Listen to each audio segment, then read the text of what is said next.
मुझे वो इज्जत और रिस्पेक्ट रिस्पॉन्स में क्यों नहीं मिल रही जिसके लिए मैं इतना थक रही हूँ। ये आपका सवाल है तो ये ब्लॉग आपके लिए है, क्योंकि इसमें हम बात करने वाले हैं कि आपकी रिस्पेक्ट क्यों नहीं की जाती जबकि आप तो बहुत कुछ देती हैं। तो स्टे ट्यून ब्लॉग। सुबह ऑफिस जाते हैं, स्कूल जाते हैं, उनके खाने का ख्याल करते हैं, कपड़े इस्त्री होते हैं, जूते साफ होते हैं, वापस आते हैं तो उनका लंच रेडी होता है, हस्बैंड आते हैं तो उनका डिनर रेडी होता है। But end of the day कोई मुझे पूछता भी नहीं, कोई मेरे साथ बैठता भी नहीं है। ऐसा क्या मसला है मेरे में? मेरे बच्चे, मेरे हस्बैंड, मेरे बहन भाई, इवन मेरे ससुराल वाले, इन लॉज वाले, या जो भी मेरे फ्रेंड्स हैं वो मुझसे इतने दूर रहते हैं, जबकि मैं तो अपनी सारी जिंदगी इन पे निछावर कर चुकी हूँ, इतने ज्यादा उनके काम करती हूँ, बट मुझे वो इज्जत और रिस्पेक्ट रिस्पॉन्स में क्यों नहीं मिल रही जिसके लिए मैं इतना थक रही हूँ। ये आपका सवाल है तो ये ब्लॉग आपके लिए, क्योंकि इसमें हम बात करने वाले हैं कि आपकी रिस्पेक्ट क्यों नहीं की जाती जबकि आप तो बहुत कुछ देती हैं। तो स्टे ट्यून, ब्लॉग को आखिर तक देखिए, सब्सक्राइब करना, शेयर करना, लाइक करना मत भूलिएगा। Welcome back to Saeeda Ashraf vlogs. आज के व्लॉग में हम बात करने वाले हैं कि जब सुबह हस्बैंड जा रहे हैं काम पे और बच्चे जा रहे हैं स्कूल पे, तो आपने वही लिबास पहना हुआ है, आपके बाल बिखरे हुए हैं, आपके चेहरे पे इवन ये भी पता नहीं चल रहा कि आपने फेस भी वॉश किया है या नहीं, टूथब्रश भी किया है कि नहीं। आपने उनका खाना पैक किया, सबके कपड़े उनको दिए, उनको उनके जूते उनके कपड़ों के पास बेड के साथ रख दिए, आपने उनके टिफिन रेडी किए, उनको टाटा बाय बाय कर रहे हैं, वो पलट के भी नहीं देख रहे आपकी तरफ। हस्बैंड भी जी बाय बाय बाय शाम को बात करते हैं, बाय बाय बाय ये करके वो जा रहे हैं। चाहे वो मैरिड लड़कियां हैं, चाहे वो अनमैरिड लड़कियां हैं, चाहे वो हस्बैंड्स हैं जिनसे बीवियां उकताई हुई हैं, जो जो मैं सिचुएशन बता रही हूँ, या वो लाइफ पार्टनर्स जो एक दूसरे से उकताए हुए हैं, जो एक दूसरे से बात तक नहीं करते।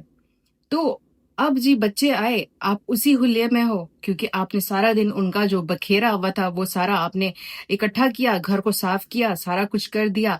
अब आपको उनको खुश करने के लिए बच्चों के अलग से लंच बना दिया और हस्बैंड के लिए अलग से बनाया।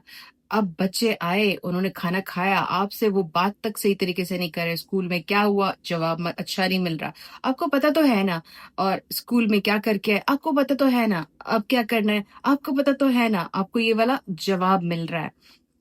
इवनिंग में हस्बैंड आए जी, क्योंकि अब वो जो लंच वगैरह हुआ, बच्चों ने कपड़े इधर उधर किए, अब आप वो वॉश करने बैठ गए, अब उस पे लगे हुए हैं, या इन लॉज हैं उनके खाने पीने बना रहे हैं, उनके चाय बना रहे हैं, उनकी मेडिसिन दे रहे हैं, कुछ भी आपकी जिंदगी में बहुत बिजी चल रहा है। इस दौरान आपके हस्बैंड का इवनिंग का टाइम हो गया, वो आ गए, और आपने अभी तक वही जोड़ा पहना हुआ है, वही बाल बिखरे हुए हैं, वही चेहरा धोया नहीं हुआ है, और आपसे वो मसालों की खुशबुएं आ रही हैं, वो पसीने की खुशबुएं आ रही हैं। हस्बैंड आए, आपने उनको रिसीव किया, हस्बैंड ने मुंह तक नहीं लगाया, आप उनमें से हो, और फिर आप कहते हो कि मेरे साथ ऐसा क्यों हो रहा है, मुझे रिस्पेक्ट क्यों नहीं मिल रही है, मुझे इज्जत क्यों नहीं मिल रही है। आप मुझे एक बात बताएं, क्या आप अपने आप को इज्जत दे रही हैं?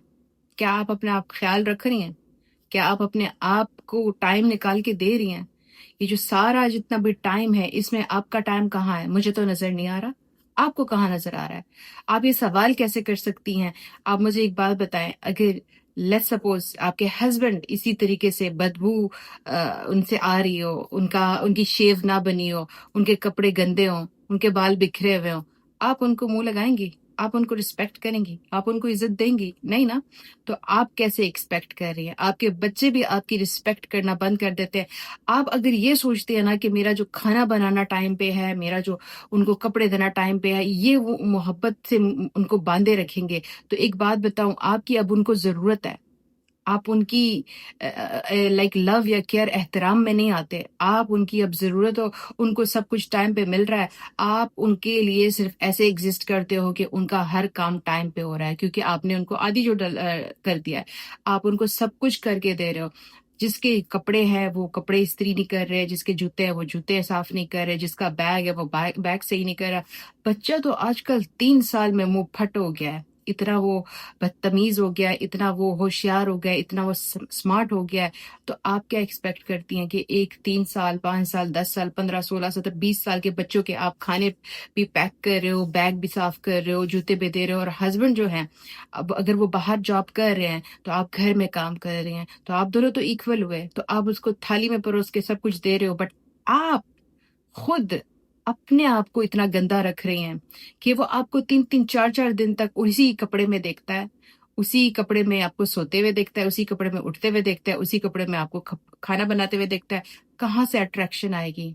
ये वो टाइम होता है जब वो हस्बैंड बाहर जाके दूसरी लड़कियां देखना शुरू करता है, क्योंकि उसको अपनी बीवी में से अब दिलचस्पी खत्म हो चुकी है।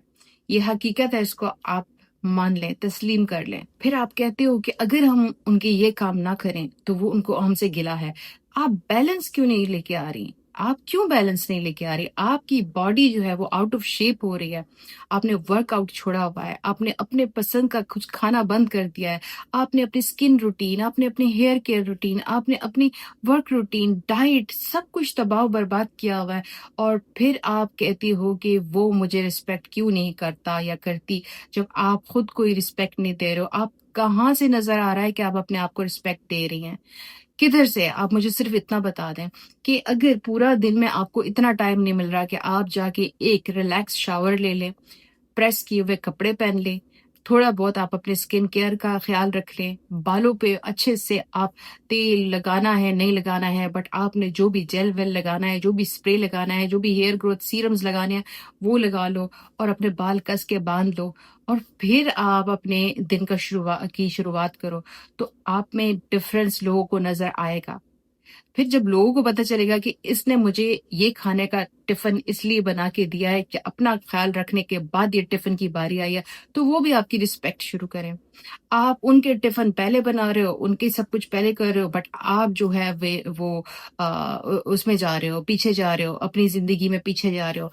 फिर जब आप उनके लिए सिर्फ एक मेड बन के रह जाती हैं, तब आप रोना धोना शुरू कर देती हैं। ये तो अब सच है। अब ये तो कड़वा भी लगेगा, ये बुरा भी लगेगा। आपकी जात को ये चीजें अच्छी नहीं लगेंगी, शायद मैं भी बुरी लगूंगी, क्योंकि मैं तो सच बोल रही हूँ कि एक इंसान, मैं आपको एक बात बता दूं कि मैं जब आपके सामने बिखरे हुए बाल, गंदे कपड़े, चेहरे पे कुछ नहीं किया हुआ, मेरी जो आईब्रोज है वो बनी ना हो और मैं जिन की तरह आपके सामने एक वीडियो बनाऊं, आप मेरी वीडियो स्किप कर देंगे कि इससे हम क्या सीखेंगे? इसकी तो अपनी जिंदगी देखो। ये खुद किस तरीके से आई हुई है, कैमरे के सामने बैठी हुई है, जिसको ना खाने का पता, ना अपने चेहरे का पता, ना बालों का पता, ना कपड़ों का पता, वो मुझे क्या स्पीच देगी? तो आप भी अपने बारे में सोचे। अगर आप चाहते हो कि आपके हस्बैंड, बच्चे, आपके इन लॉज, आपके बहन भाई आपकी इज्जत करें, आपके फ्रेंड्स, आपके मसालों की खुशबू तो आपके फ्रेंड्स को भी जाती है जब आप उनसे मिलने जाती हैं, या कहीं मार्केट में आप लोग एक दूसरे से टकरा जाते हो, आपके पास तो इतना टाइम भी नहीं है कि आप जाके फ्रेंड्स के साथ बैठ जाए, उनको भी मसाले की, आपकी कपड़ों से खुशबू आ जाती है और वो एक आपके सामने नहीं बोलेंगी, बट एक दूसरे के साथ बोलेंगी कि यार फलां तो इतना अपनी फैमिली की टेक केयर में गर्क हो चुकी है कि उसके तो कपड़ों से भी मसालों की बदबूएं आ रही होती हैं। तो बदबू इसलिए कह रही हूँ कि बहुत सारे लोग मसालों को बदबू भी कहते हैं। खुशबू, जबकि वो खाना जब होता है तो वो खुशबू होते हैं, लेकिन जब कपड़ों पे चिपक जाते हैं तो वो बदबू में बदल जाते हैं। एक लाइफ पार्टनर आपका आपसे इरिटेट हो रहा है और आपको उसकी समझ ही नहीं है, और फिर जब वो बाहर किसी और से दोस्तियां बनाने लगता है, वो क्यों? क्योंकि वो लड़की खुशबूदार, साफ, बाल उसके सही बने हुए, नेल केयर है, स्किन केयर है, और हंस रही है, चहक रही है उसके पास। देखिए, जो इंसान, चाहे वो लड़का हो लड़की हो, जब उसकी पर्सनैलिटी में से ये नजर आता है ना कि ये खुद से प्यार करती है या प्यार करता है, ये अपना टेक केयर करता है, ये अपने आप को इम्पोर्टेंस देता है, तो ऑटोमेटिकली बाकी लोग भी उसको प्यार, मोहब्बत, इंपॉर्टेंस देने लग जाते हैं। इस चीज में इतना क्या मुश्किल है? आप क्यों नहीं समझ रहे इस चीज को? मैंने आप लोगों को ये भी बताया हुआ ना कि मैं ऑर्गेनिक हर्बल स्किन केयर भी रखती हूँ। मेरा ये भी ब्रांड है, और साथ ही साथ मैं स्किन थेरेपिस्ट भी हूँ। लाइक जो मेरे एस्थेटिक्स के ट्रीटमेंट्स हैं, उसमें मेरे पास इतनी ज्यादा क्लाइंट्स आती हैं जिनकी मैं आपको बड़ी बड़ी मिसालें बताती हूँ। एक मोहतरमा आई, उसके साथ 3 बच्चे थे, उसने 3 बच्चे सोफे पे बिठाए। जो मेरी रिसेप्शन की लड़की थी, वो उन बच्चों के साथ निपट रही थी। हमारी एक जो डेंटल डॉक्टर थी, उनके पेशेंट थे, वो उधर थी, और हमारी जो लेजर एक्सपर्ट थी, उनका पेशेंट था, वो उधर थी। तो मेरे पास अभी एक क्लाइंट बैठी हुई थी कि ये मोहतरमा आई। मेरी क्लाइंट बड़ी मजे की थी, चुलबुल सी क्लाइंट जो मेरे सामने बैठी हुई थी, उसके साथ मेरी कंसल्टेशन चल रही थी। कि अचानक से मसालों वसालों की बदबूएं आना शुरू हुई, अचानक से पसीने वगैरह का इकट्ठा मिलाप जो है वो हमारी तरफ आने लगा। मैं तो अपने क्लाइंट की बेइज्जती कभी भी ना करूं, क्योंकि मेरा क्लाइंट जो है वो रिस्क लेके आता है। बट मेरी जो क्लाइंट बैठी हुई थी, उन्होंने यूं यूं करना, और टिश्यू और स्प्रे ये वो, उसने एक वो मचा दिया, शोर मचा दिया। रिसेप्शनिस्ट आई, उसने स्प्रे लगाया, वो क्लाइंट चली गई, जो चुलबुल सी थी वो चली गई। अब इन मोहतरमा की बारी आई, ये मेरे सामने आके बैठी और कहने लगी कि मुझे लेजर करवाना है, क्योंकि उनके इधर काफी बाल थे। मगर मैंने लेजर सिर्फ इसलिए करवाना है कि मेरे हस्बैंड जो हैं वो मुझे ध्यान देना शुरू हो जाएं। तो मैंने जरा उनके हुलिये को देखा, वेट ओवर वेट थी, चेहरा उनका सही थका हुआ था, बाल उनके दाढ़ी निकली हुई थी। तो मैंने उनसे कहा कि आप कब से ऐसे हैं? कहते हैं कि मैं पहली दफा लाइफ में इस तरह किसी स्टैटिक में आई हूं। मैं ये नहीं कहती कि आप जाएं, आप लिप्स करवाएं, आप नोज सर्जरीज कराएं, आप, लेकिन आप एटलीस्ट औरत हैं तो अपने बाल तो हटा लें, बालों का तो ख्याल रख लें, आप स्किन केयर तो कर लें। और मर्द को भी मैं यही कहूंगी कि जब आपके अनहाइजीनिक बिहेवियर होता है, आपके अंडर आर्म्स में से, आपकी माउथ में से स्मेल आ रही होती है, तो आपकी बीवी आपसे दूर जा रही होती है। मैं, ये बहुत अजीब टॉपिक है बट ये सच है, और मुझे ना मैसेजेस आए हैं, इस टॉपिक पे मुझे बोलना है, तो आपने सुनना है। अब उन मोहतरमा से मैंने कहा कि आप इतने अरसे से, आपके 3 बच्चे हो गए, शादी को कितने साल हो? 8 साल हो गए। हस्बैंड मुझे ध्यान नहीं देते। ओ अच्छा, और आपको कुछ शक है? जी बिल्कुल, उनके फोन में बहुत सारी लड़कियों की पिक्चर्स होती हैं, और वो रात गए तक लोगों के साथ चैट करते रहते हैं। मैंने कहा आपसे बात करते हैं, कहते मुझे मुंह तक नहीं लगाते। फिर मैंने उनसे कहा, मैं आपकी बहन की तरह आपको पहले मशवरा दूं, या मैं as a consultant skin therapist आपको पहले मशवरा दूं? कहती पहले मुझे बहन की तरह मशवरा दो। मैंने कहा मैं आपको बहन की तरह मशवरा दूं तो बहनें तो आपस में बहुत खुल मिल के बात करती हैं। आप अपना हुलिया देखें जरा, आपके हस्बैंड आपसे भागेंगे ही नहीं, क्या करेंगे? आपके से चिपक के बैठेंगे। आप अपनी इज्जत तो कर नहीं रही हैं। मैंने कहा बहनें तो ऐसे ही बोलेंगी। अब आते हैं स्किन थेरेपिस्ट के साथ, स्किन स्पेशलिस्ट के साथ। आपके चेहरे को जरूरत है कि वो औरत की तरह लगे, आपका चेहरा मर्द की तरह है। आपको चाहिए कि आप अपने ऊपर केयर करें। तो उस लड़की को ये चीजें जो थी वो इतना मतलब इमोशनल कर गई कि उसने एक स्केड्यूल बनाया, उसने आना शुरू किया। और अल्लाह ताला का करम था कि उसके 3 ही सेशंस में उसके बाल, क्योंकि वो इतने थिक बाल थे और हमेशा थिक बाल जल्दी खत्म होते हैं, वो सारे उसके खत्म हो गए 3 सेशंस में। और उसके बाद उसने मुझे अपनी लाइफ स्टोरी दोबारा हल्के हल्के बताना शुरू की कि मेरे हस्बैंड मुझसे बात करने लग गए हैं। उसने वेट लूज करने के लिए जिम ज्वाइन कर लिया था। सुबह वो किसी भी तरीके से 30-40 मिनट दे रही थी। ये जो मैं स्टोरी बता रही हूँ, ये एक औरत की नहीं है। ये हमारे पाकिस्तान में, हमारे इंडिया में, नेपाल में, बांग्लादेश में, श्रीलंका में, अरब औरतों में, ये हर उस औरत की कहानी है जिसने शादी कर ली, बच्चे पैदा कर लिए, उसको खत्म हो गई उसकी जिंदगी। उसकी जिंदगी सिर्फ फोकस है उसके हस्बैंड और बच्चे और इन लॉज पे, अपने बहन भाइयों पे। बस आपकी लाइफ में रिस्पेक्ट सिर्फ उस वक्त आती है जब आप इस जात को रिस्पेक्ट देते हो, आप अपनी बॉडी को रिस्पेक्ट देते हो। साफ नजर आ रहा होता है, आपके साथ जो भी बैठा हो साफ पता चल रहा होता है, आप खुद को रिस्पेक्ट नहीं कर रहे, आप अपनी बॉडी को रिस्पेक्ट नहीं कर रहे, आप अपनी इज्जत खुद नहीं कर रहे हो, दूसरे क्या करेंगे? अब मुझे एक बात बताओ, ये जो रूम है, ये रूम बिखरा हुआ हो, मैं इसमें लेटी हुई हूँ, और मैं एक तरफ मेरे बर्गर्स हों, एक तरफ मेरी चीज वो हों, क्या कहते हैं, पॉपकॉर्न्स पड़े हुए हों, और सॉफ्ट ड्रिंक्स पड़े हों, चॉकलेट्स पड़े हों, और मेरे बहन भाई में से एक बहन जो है या मेरे भाई जो है वो वर्कआउट करते हो, वो अच्छा लिबास पहनते हो, वो रोज नहाते हो, और मैं बगैर नहाए इसी तरह इस तरह पड़ी हुई हूँ। तो जो बाहर से आने वाले लोग होंगे वो मुझे कभी इज्जत नहीं देंगे। वो मेरी तरफ कभी भी इस तरह एहतराम से नहीं देखेंगे कि सईदा को बुलाओ, उससे बात करते। वो मेरी उस बहन या भाई को इज्जत देंगे जो अपनी खुद इज्जत करते हैं। तो डिफरेंस देखो दो लोगों में। आपको ये चीज समझनी होगी कि अगर आप अपनी लाइफ में किसी से इज्जत चाहते हो, किसी से एहतराम चाहते हो, किसी से केयर चाहते हो, किसी से लव चाहते हो, तो पहले अपने आप को रिस्पेक्ट करना शुरू करो, अपने आप से मोहब्बत करना शुरू करो, अपने आप को टाइम देना शुरू करो। जब आप ये करोगे तो आपको दुनिया, जितनी भी दुनिया है, वो आपके टाइम की भी रिस्पेक्ट करेगी, आपकी जात की भी रिस्पेक्ट करेगी। और ये बात इतनी मुश्किल नहीं समझना। मोहतरमाएँ कहती है कि आप हमें बताएँ हम कैसे टाइम निकालें, आप बताएँ हम कैसे ये सब कुछ करें। भई मेरी बात सुनें, मेरे घर का मुझे पता, आपके घर का आपको पता। मुझे इस बात से कोई गर्ज़ नहीं है, कोई लेना-देना नहीं है कि आप नहीं निकाल पा रही हैं, आपको निकालना है टाइम। आप अपने लिए स्केड्यूल बनाएँगी। अगर आपके बच्चे 7 बजे स्कूल जा रहे हैं, तो आप 6 बजे उठें भई, नहा लें, धो लें, साफ कपड़े पहन लें और फिर किचन में जाएँ, बनाना शुरू कर दें। जब अगर आपके बच्चे चले गए और हस्बैंड ने उसके बाद जाना है, तो आप अपने बच्चों के बाद जाएँ, नहाएँ, फ्रेश हों और खाना जो भी बनाना है, नाश्ता बनाना है, उनको हैंड ओवर करें। बीच में जो आपने घर का जितना भी साफ किया, बच्चों के आने से पहले आपने उनका खाना-वाना लगा के, हस्बैंड के आने से पहले आप अपना जोड़ा बदलें। आप अपना मेकअप दोबारा फ्रेश करें, आप अपने बाल साफ करें। आपने इस दौरान में 1 30-40 मिनट अपना वर्कआउट करना है। अपने घर पे चीज़ें रख लें भई, इतना मुश्किल नहीं है।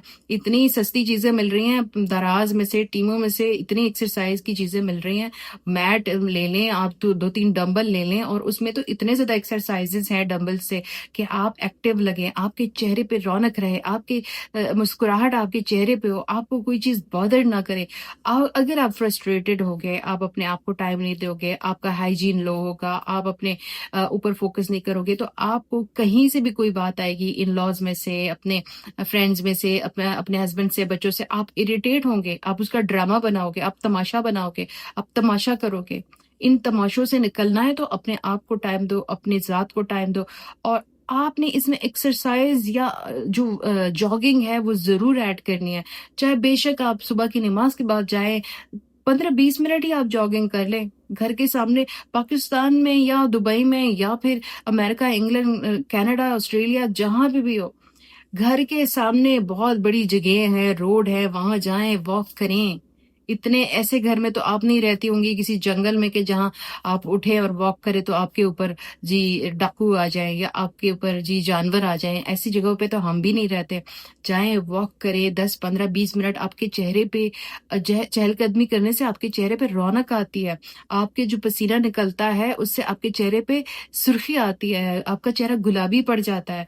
ये सारी चीज़ें बहुत मायने रखती हैं। अगर आप चाहती हैं ना कि आपके हस्बैंड या हस्बैंड चाहते हैं कि आपकी बीवियाँ आपसे उकताए ना, तो अपना पर्सनल हाइजीन, अपना केयर, अपने ऊपर टाइम, अपने आप को रिस्पेक्ट देना आज अभी इसी वक़्त से शुरू करें क्योंकि आपके हाथ से बहुत सारा टाइम निकल गया है और अगर आप बाकी के टाइम का इज़्ज़त या खूबसूरती और एहतराम में गुज़ारना चाहती हैं, तो ये व्लॉग खुदा के वास्ते आपकी ज़िंदगी में चेंज लेके आए। आप इससे कुछ सीखें कि आपका ये क्वेश्चन दोबारा नहीं आना चाहिए कि मेरे हस्बैंड मुझे टाइम नहीं देते, मैं तो उनका सब कुछ करती हूँ।